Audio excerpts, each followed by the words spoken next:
Bom dia. Tudo bem?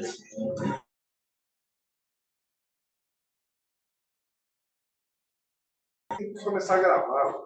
Ela falou já, recording in progress. Falou? Falou. Então, eu vou começar a falar sobre o tema que me foi designado e que eu gostei bastante, porque acho que é uma coisa... A gente vai ver alguns números. A gente vai ver alguns números. Mas acho que é uma coisa que a gente lida muito no nosso dia a dia e que, às vezes, por várias razões, seja pelo tempo que as pacientes demoraram para chegar aqui, seja por pressa por todos os lados, a gente age pouco em cima disso. Então, a gente vai falar um pouco sobre obesidade e os impactos que tem na fertilidade e nos nossos resultados, os tratamentos de reprodução assistida.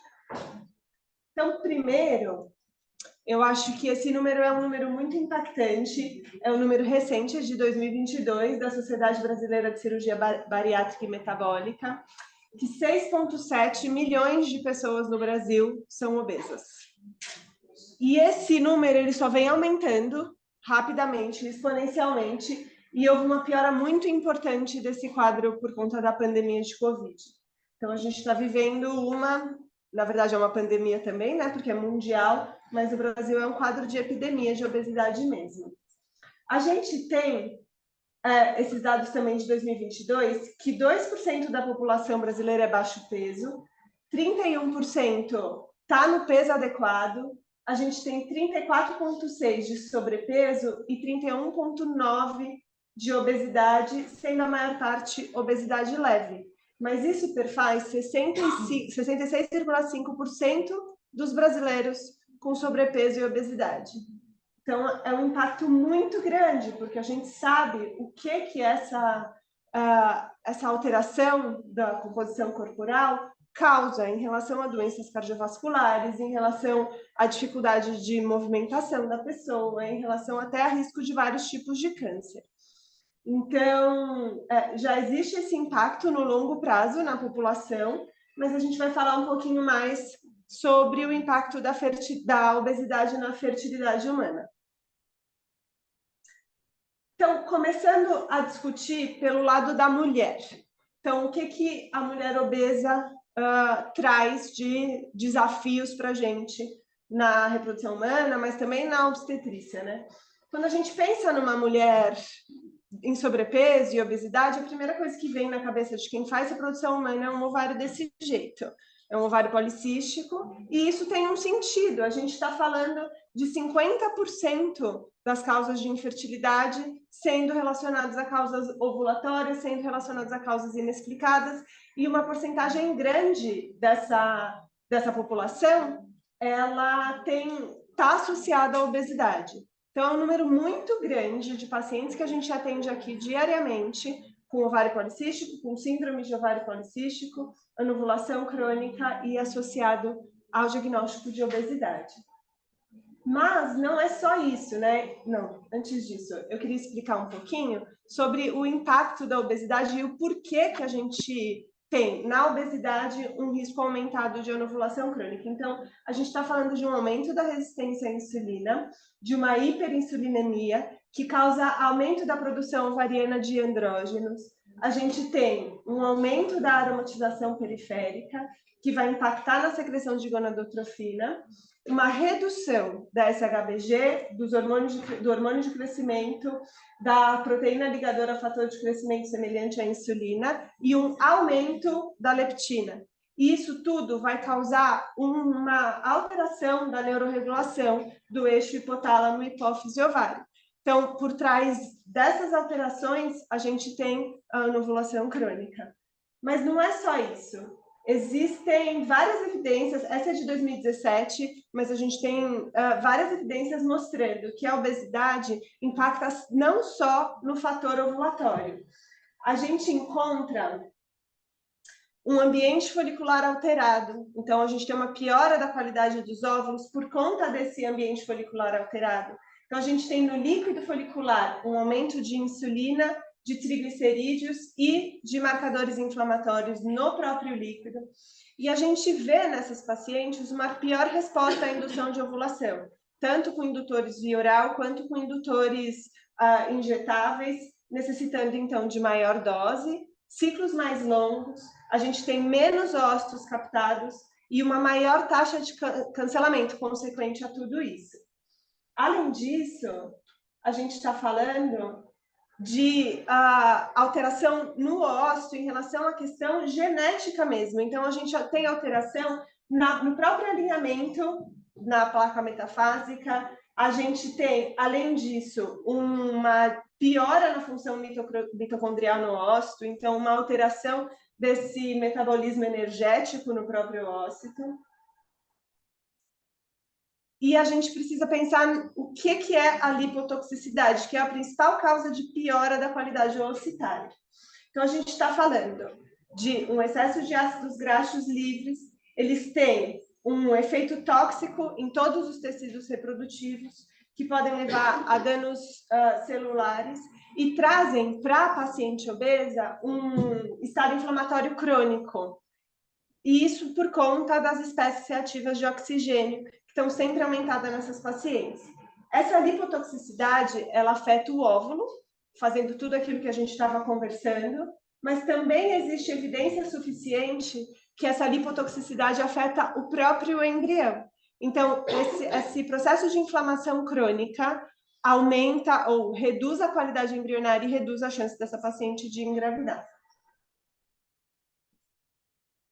A gente também tem evidência de que existe nessas pacientes uma piora da qualidade endometrial por conta do prejuízo da dessidalização estromal. E isso é importante entender, porque isso também está por trás de muitas das complicações gestacionais que a gente vê nessas pacientes, porque é a placentação disfuncional que vai levar principalmente à hipertensão gestacional, mas a todas as disfunções placentárias, então, redução de peso ao nascer e aumento da natimortalidade. E aí a gente pensa, tudo bem, então a gente tem uma piora na qualidade dos óvulos, a gente tem um efeito no endométrio e a gente tem um efeito no embrião.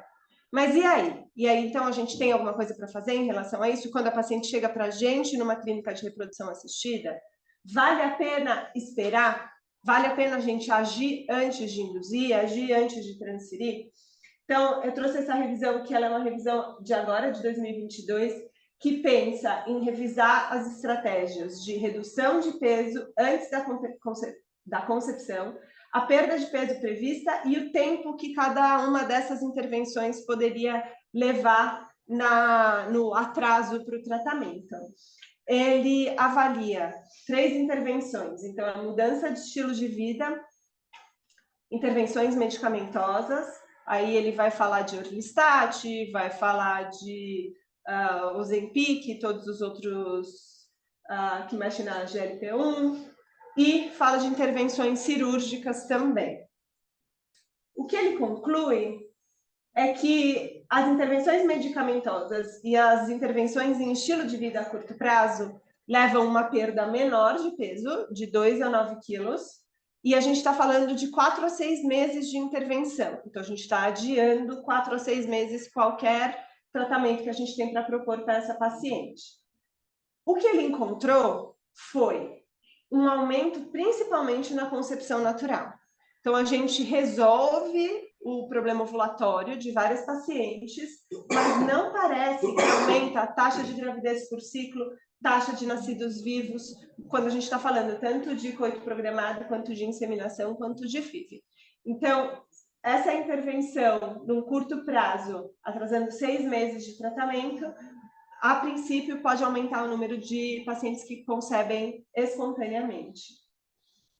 Quando a gente pensa numa intervenção cirúrgica, numa intervenção de longo prazo, a gente está falando de uma perda bem maior de peso, mas a gente está falando de 1 a 2 anos pós-cirurgia para esse peso estar estável o suficiente para essa paciente poder induzir a ovulação.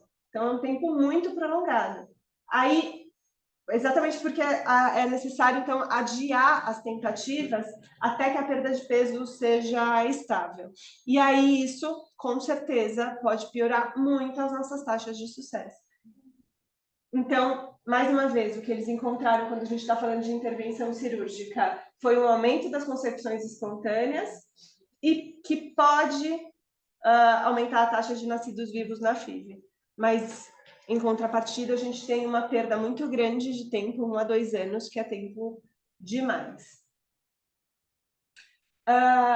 Esse dado que foi encontrado nesse trabalho que eu acabei de mostrar, ele é corroborado por vários outros, que também mostra que a perda de peso aumenta principalmente o número de concepção espontânea, não necessariamente melhora ou altera os resultados da fertilização in vitro.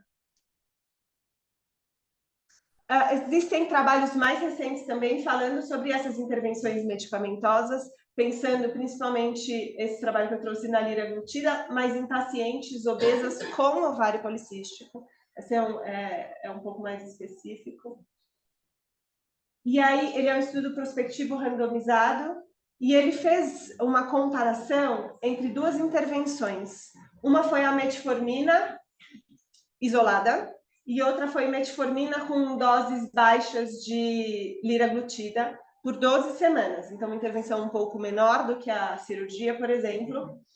Aí, após o término de tratamento, ele esperou 4 semanas para induzir, e aí ele encontrou uma melhora na taxa cumulativa de gravidez em 12 meses. Então, o grupo que utilizou a liraglutida com a metformina teve uma taxa cumulativa de 69%, e o grupo da metformina isolada 35,7%.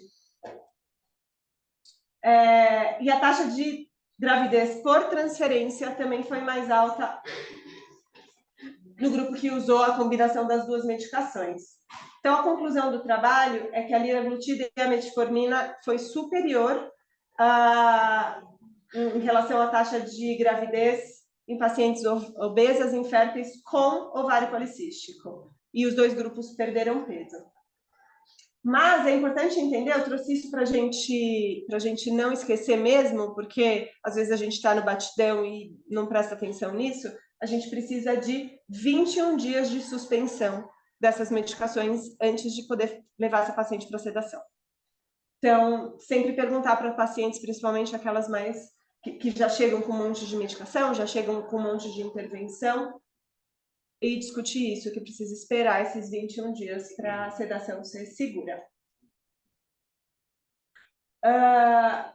Bom, então a gente falou de uma intervenção medicamentosa, e agora eu queria trazer a discussão um pouquinho para a cirurgia bariátrica, que os números também vêm aumentando. A gente teve uma queda na pandemia, mas esses números são sempre crescentes de pacientes submetidos a cirurgias bariátricas. Esse trabalho da Human Reproduction de 2022 é um estudo caso-controle, que foi feito a bariátrica e foi feita a fertilização in vitro, e ele não encontrou diferença de taxa de nascidos vivos, mas as pacientes submetidas à cirurgia bariátrica tiveram um menor número de óvulos captados e um menor número de embriões vitrificados. E as pacientes que engravidaram após cirurgia bariátrica tiveram também recém-nascidos com menor peso ao nascer. Esse trabalho, feito por um grupo muito importante, também trouxe essa ideia, né, que a perda de peso ela é benéfica para a saúde geral da mulher. Então a gente tem melhora de resistência à insulina, redução de diabetes e hipertensão, mas ele pode ter esse impacto negativo que a gente acabou de ver na formação de folículo, na quantidade de óvulos e na qualidade desses óvulos. Volta lá. Diga-se de passagem, foi o primeiro trabalho da literatura que falou disso. Não tinha nenhum outro antes. Isso foi publicado numa revista de alto impacto. O que a gente vê no dia a dia com essas pacientes que chegam pós-bariátrica é uma dificuldade mesmo. Eu vejo até essas pacientes ovulando mais, mesmo com protocolo progestina. E o que elas dizem... Esse desequilíbrio de vitamina, né, que provavelmente faz isso. E existe um impacto na gestação também, né? Porque a gente tem dados mostrando um menor peso ao nascer dos filhos de paciente com bariátrica. Não, e é engraçado porque, olha, o trabalho nosso, se não me engano, é 2014. 2014. Esse é 2022, e ele fala a mesma coisa, né? Sim. A questão é que não encontrou diferença de nascidos vivos. O que a gente quer é nascido vivo. É que a gente não tinha acompanhamento. E essa é a questão talvez maior. Se a gente está pensando numa intervenção que vai demorar 2 anos para o paciente estabilizar o peso, não faz diferença na taxa de nascidos vivos, e a gente tem menos óvulos captados, talvez seja algo para ser discutido, o impacto real de fazer uma bariátrica pré-tratamento, né?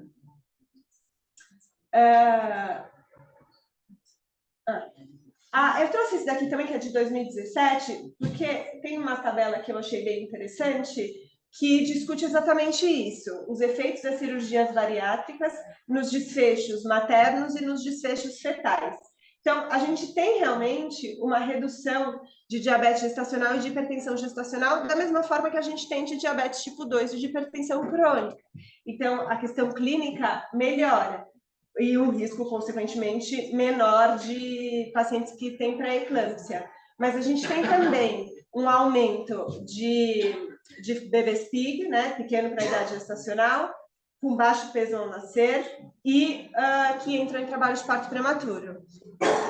Assim, é sempre uma discussão, né? A gente vai ganhar e perder, mas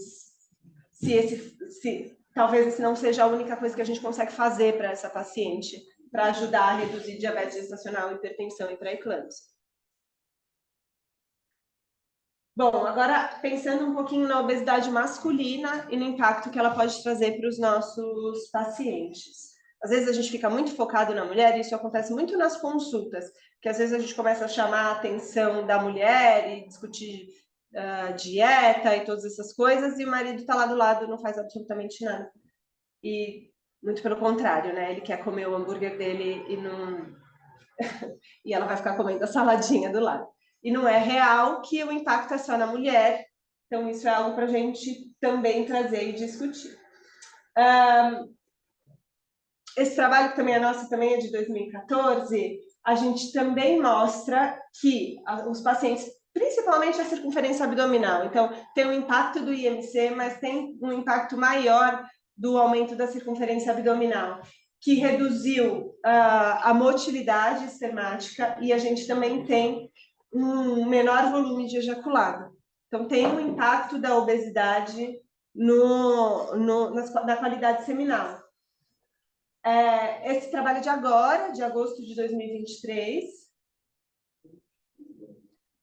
e ele traz, então, que as evidências que a gente tem hoje em dia mostram que a fertilidade masculina ela pode ser prejudicada pela obesidade, mas que a gente ainda tem evidências contraditórias sobre isso, mas existem mais do que evidências suficientes para falar que esses pacientes obesos sofrem mais de disfunção erétil, de redução de testosterona, e que eles sofrem mais de infertilidade.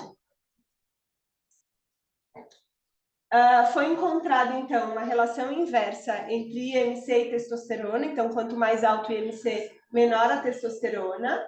Uma redução da testosterona total e da testosterona biodisponível. A gente tem redução da inibina B, diminuição da amplitude do pulso de LH, e a gente tem um aumento, principalmente um aumento da conversão periférica de testosterona em estrogênio. Então, a gente está falando também da obesidade masculina e de uma disfunção do eixo, igual a gente discutiu na obesidade feminina. O que acontece na obesidade masculina também, que é importante da gente discutir, é um dano no DNA espermático. A gente tem, então, esse aumento da adiposidade, causando um aumento da leptina, um aumento da temperatura testicular e dos fatores pró-inflamatórios. A gente vai aumentar, então, as espécies reativas de oxigênio. Então, esse paciente está vivendo num quadro de inflamação crônica. Além disso, a gente tem essa disrupção do eixo, que vai reduzir testosterona e que vai reduzir ainda mais a capacidade antioxidante desses pacientes. Então, por isso que a gente está falando de um aumento da fragmentação de DNA espermático. As intervenções, então, para a melhora desse quadro, esse trabalho é de 2018, mostrando as cirurgias bariátricas e os efeitos na qualidade seminal. A gente encontrou, então, uma melhora do volume do ejaculado nos pacientes submetidos à bariátrica, mas a gente não teve alteração de concentração seminal e motilidade. Isso se manteve igual. Essa revisão, que eu esqueci de deixar aí a data, mas ela é de 2022. Também mostra que os pacientes, um ano após a cirurgia bariátrica, tiveram um aumento de testosterona total, testosterona livre, melhora dos níveis de FSH-LH e SHBG. A gente teve uma redução significativa do estradiol e uma melhora importante da função erétil. E a gente não teve alteração, então, nos parâmetros espermáticos em relação à quantidade, ao volume e à concentração. Então, levando em conta tudo isso que a gente viu agora, o que existe de evidência científica, o que eu fico pensando é o que a gente pode utilizar disso na nossa prática clínica. Então, até onde a gente deve intervir antes de tratar a questão da infertilidade, por exemplo. E eu acho que essa discussão passa principalmente por... Essa discussão passa principalmente por alguns fatores, e o principal deles é a idade feminina. A gente não tem como propor uma intervenção que leve 2 anos em uma paciente que chega aqui acima de 35 anos, porque a gente tem uma redução importante na nossa taxa de sucesso. A gente precisa levar em consideração há quanto tempo esse casal está tentando e ao diagnóstico. O que a gente viu é que, se for um fator anovulatório isolado, a gente pode propor isso, tendo tempo hábil para isso acontecer, porque é uma perda significativa, na verdade é uma perda que nem precisa ser tão significativa, uma perda pequena de peso já pode fazer o eixo dessa paciente voltar a funcionar, ela pode voltar a ovular e, consequentemente, ter uma gestação espontânea. Então, acho que esses 3 fatores são os 3 fatores principais quando a gente está discutindo uma intervenção no caso de pacientes obesas. Mas a gente também tem que levar em consideração que essa paciente não chega aqui tendo sido obesa a vida dela inteira e não tendo feito nada. Geralmente, essa paciente já tentou muitas coisas, já se frustrou muito ao longo dos anos, já fez muitos tratamentos relacionados à obesidade. Muitas vezes, essas pacientes são pacientes mais carentes, que têm uma dificuldade no acesso à equipe multidisciplinar, que seria o ideal para ela conseguir não só tratar a obesidade, mas ter uma manutenção de peso no longo prazo. E muitas vezes esses pacientes estão com muita pressa. Então, às vezes elas não estão dispostas a fazer isso nesse momento. Mesmo que a gente chegue com evidência, mesmo que a gente faça propostas, mas elas não estão dispostas a fazer isso nesse momento pela pressa de fazer o tratamento. Então, antes de pensar numa intervenção e nos impactos que essa intervenção pode ter na nossa taxa de sucesso, e principalmente no nosso risco obstétrico, eu acho que são essas coisas que a gente precisa levar em consideração na hora que a gente for discutir com as nossas pacientes. É isso.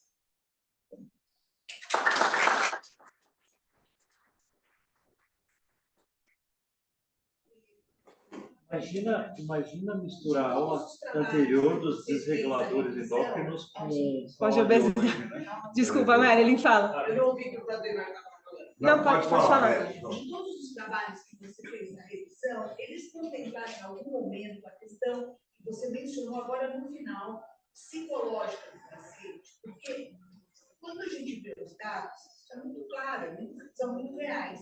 Mas quando eu fiz um ambulatório de SOP aqui, muitas vezes, o confronto psicológico, elas dizem, eu não sou obesa porque eu quero. Exatamente. Isso é muito claro. E quando você fala dos resultados que serão melhores, ela perder o peso, ela já tem tudo. E aonde que eles consideram os lados psicológicos dos pacientes? Em lugar nenhum. Na verdade, nenhum desses trabalhos traz isso. Eu já li vários trabalhos sobre síndrome de ovário policísticos, as intervenções e o quanto isso é efetivo. E a efetividade das intervenções nessas pacientes é muito, muito baixa. A porcentagem que perde peso, que mantém esse peso, é muito, muito baixa, porque existem, de fato, fatores psicológicos envolvidos nessa relação que esses pacientes têm com a alimentação. Exatamente. Porque muitas vezes não é, o metabólico é uma consequência de fatores psicológicos. Sim, genéticos, enfim, mas psicológicos também. Para falar a respeito disso. Eu estava pensando nisso aqui também, até quando a Mariana falou sobre os 35 anos, né, quanto tempo você espera, e mesmo que elas tenham menos depressão, elas não vão querer esperar, né, tem essa coisa da ansiedade. Poucas pessoas. Não tem nenhum trabalho, as psicólogas, eu pelo menos nunca li nenhum trabalho que fale sobre obesidade, sobre você deixar de ter peso na reprodução assistida, né, mas eu acho também que isso interfere, né, tanto é que a Mariana colocou ali, né, acesso à equipe multi, acho que é exatamente também pensando nisso. Eu lembrei de uma paciente sua que eu atendo, que já Janaína? Mas não dá para. Eu ia comentar da Janaína, porque essa questão de acesso à equipe multidisciplinar, a Janaína é um exemplo de tudo isso que a gente está falando. Exato. O marido dela tem um fator seminal muito, muito grave, tanto que não conseguiu fazer com ser obeso, mas obeso. Só que existiu um descompasso ali do casal, porque ela estava até tentando, e ele não tinha nenhum interesse de tentar. Ele comia 4, 5 pães no café da manhã. Ele bebe também. Ele bebe também. É um casal bem difícil. Mas você não mostrou aquele filme pra gente? Você que mostrou aquele filme de uma família, que tem o seu nome no seriado, que eles eram obesos e estavam tentando engravidar, e tinha esse fator emocional. Eu não sei o nome, mas é o This Is Us. Que é abordado aqui, né? Existe esse aspecto forte, né? Ah, sim, isso. E que ela, quando fez o filme, ela conseguiu ter um filho lá dela, né? Cego.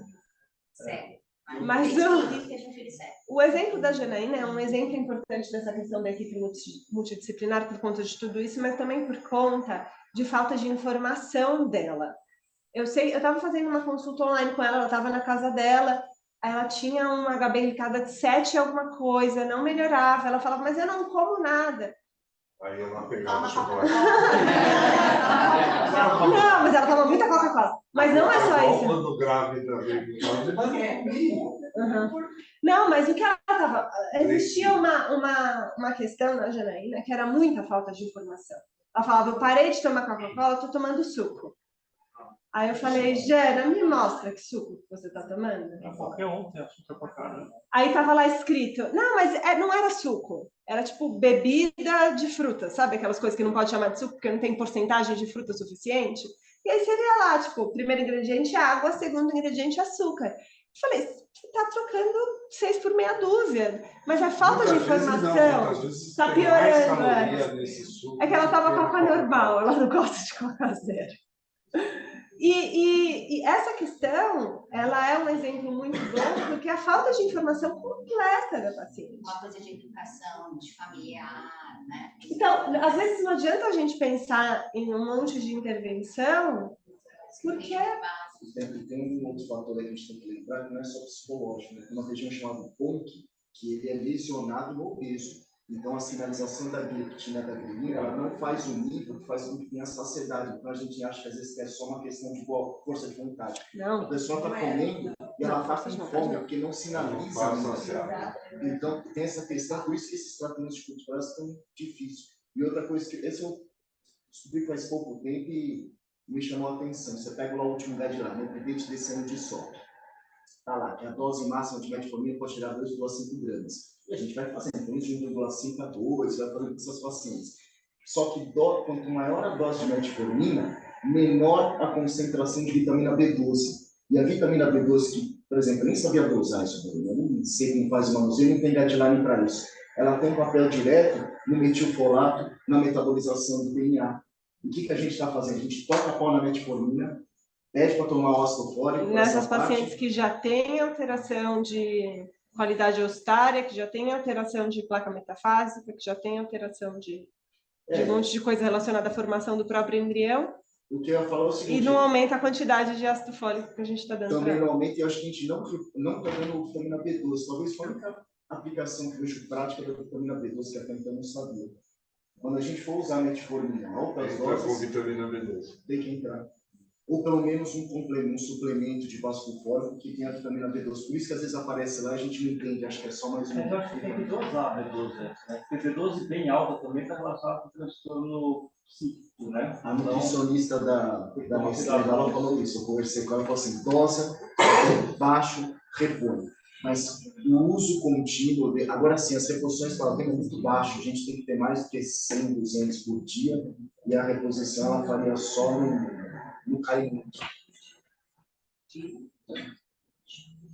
Tinha uma parte mais técnica, eu tenho muita dificuldade de, às vezes, achar o ovário no momento. Você coloca lá numa mesa, fazer você pode ter um ovário lá lindo, maravilhoso, mas você não tem acesso ao ovário. É difícil, mas difícil. Até para transferir bem, é difícil. Então, a parte respiratória pega bastante gente. Não tem um anestesista para falar aqui para a gente, mas é complicada essa parte técnica. Eu já deixei de funcionar um ovário porque eu não conseguia. Veja, é tudo, né, na realidade. Você não vê nenhum obeso desses chegar no mercado. Não existe. Chegar a 70 e pouco. É uma questão que tem que ser dita também, né? Quando você pega aí esses centenários, tem um gordo. Mas as plantilhas têm um bom efeito. Então, era isso que eu ia falar. Eu acho As que... plantilhas têm um bom efeito. Sim. Mas por mim, eu perdi 8 quilos em um mês e meio. Eu uso pela diabetes, né? A obesidade que também não era obeso, mas eu tinha um sobrepeso, era interessante. 8 quilos em um mês. Não, eu acho que essas novas... O grande problema é o custo também. Sim, muito caro. Caro e...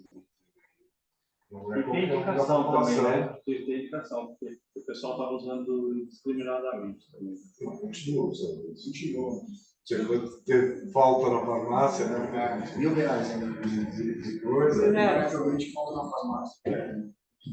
Então, é uma questão que tem que ser muito discutida com os pacientes. Não é só a questão da fertilidade, né? Mas é a questão da qualidade de vida. Qualquer indivíduo obeso, a gente vai para a Disney e vê lá aquele pronto de gente andando de carrinho. Porque Dificuldade de movimentação. comendo frango. Mas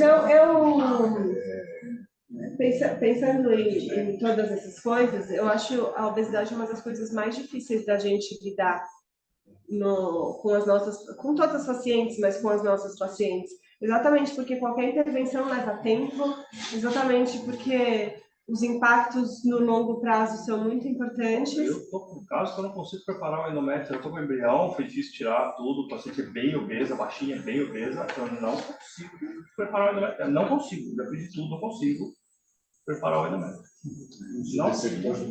Não funciona, cara. Parece que tudo é água que eu dou assim, não funciona, não dá, não menstrua, não. É impressionante. Então, mas nessa paciente que o embrião já está pronto, às vezes uma intervenção tipo... A pessoa tem que querer, esse é o problema. Ela e a mulher dela são obesas as duas, são bem obesas. E ela, assim, eu converso com ela para ela fazer dieta, para ela engravidar mais saudável. Cara, parece que quando ela chega ela está mais gorda ainda, sabe? Eu olho assim, eu vejo que às vezes ela está com os peitos já estão aqui no queixo, eu falo, cara, você emagrecer, cara. Eu acho que não existe uma pessoa com sobrepeso, nem mesmo, uma pessoa com sobrepeso que não queira emagrecer. Isso não existe. A grande questão é como você faz para que esse indivíduo consiga fazer isso, né? E é óbvio que, em alguns momentos, as intervenções medicamentosas e psiquiátricas, elas são fundamentais, né? Não tem o que fazer. Ou ela vai querer... você tem que virar para seu endométrio não vai. Ou você vai emagrecer, ou a gente vai arranjar... Não, eu converso bastante. Eu sei que eu tento ser bem delicado nesse aspecto, assim, mas... Porque as pessoas se sentem ofendidas também. Não, mas eu trato bem ali o esquema, eu falo, cara, vamos ter uma gravidez saudável e tal, mas não estou pedindo para ela fazer nenhum milagre. Mas até para engravidar, Só que também a gravidez. Uma gravidez é altíssimo risco, né?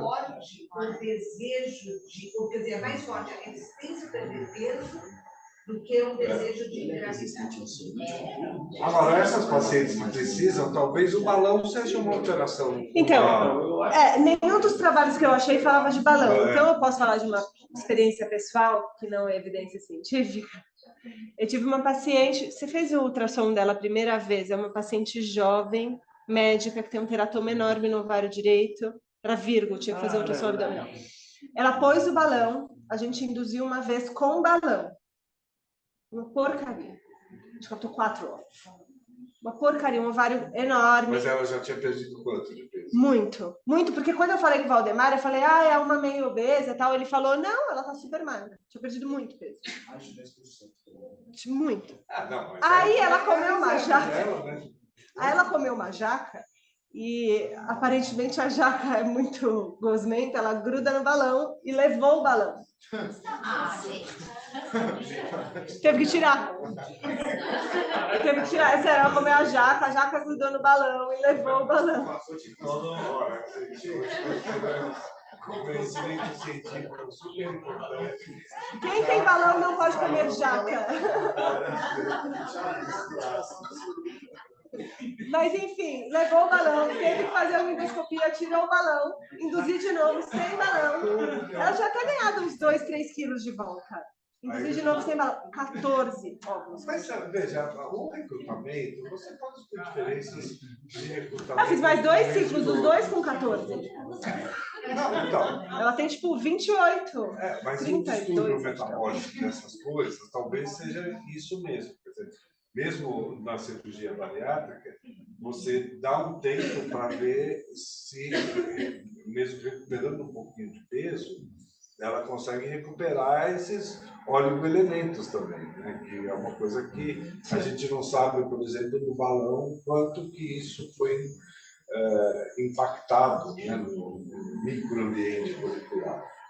Não dá para saber. Não é uma coisa que a gente consiga entender. O fato é que essas pacientes efetivamente têm que... Mas às vezes induz, congela os embriões, aí coloca o balão, emagrece e transfere, às vezes. Dá para fazer isso. Pois é, nesse caso talvez seja uma coisa interessante. Porque você já consegue... induziu, já tem embrião. Tem só mais uma coisa que eu queria falar, que é um medo que eu tenho muito grande dessas pacientes que perdem peso antes de fazer o tratamento.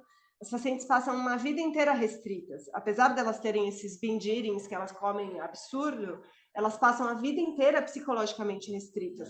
E aí elas engravidam. E aí vira aquela história de tô grávida, eu posso. E isso é uma coisa que me preocupa muito, porque são essas que engordam 30 quilos na gestação e que...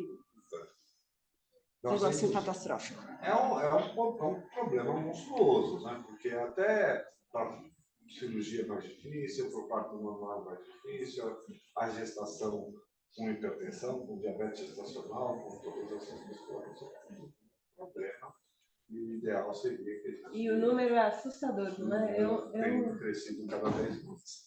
A única coisa que eu queria falar sobre isso é que talvez na indução de ovulação seja um dos poucos casos que eu acho que vale a pena usar presentes.